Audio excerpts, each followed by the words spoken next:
Class 11-এ বা 12-এ science নিয়ে পড়ছো এবং ফিউচারে ফার্মেসি কেরিয়ার নিয়ে ভাবছো, একদমই ঠিক ভিডিওতে এসেছো।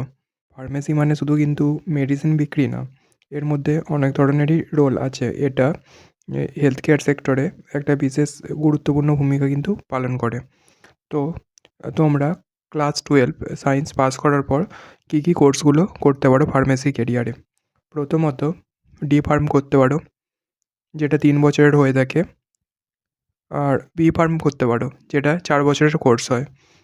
তো এগুলো করার পর তোমরা এম ফার্মও করতে পারো বা জবও করতে পারো। আর একটি কোর্স আছে ফার্ম ডি, যেটি ক্লাস 12 সায়েন্স পাস করার পর করা যায়।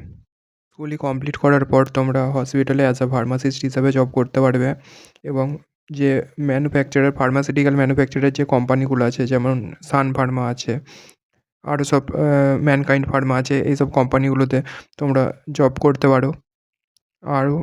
আরও যে গভর্নমেন্টের বিভিন্ন ভ্যাকেন্সি বেরোয়, গভর্নমেন্ট হসপিটাল, সবেতেই চান্সেস আছে। তো বলা যেতে পারে future secure after pharmacy courses. Complete this course starting salary about 12-15 হাজার পেয়ে যাবে।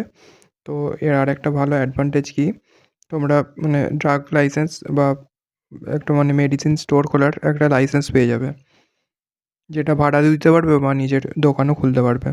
সাবস্ক্রাইব করে দাও এরকম ভিডিও পেতে হলে, আর অবশ্যই লাইক আর শেয়ার করে দিও।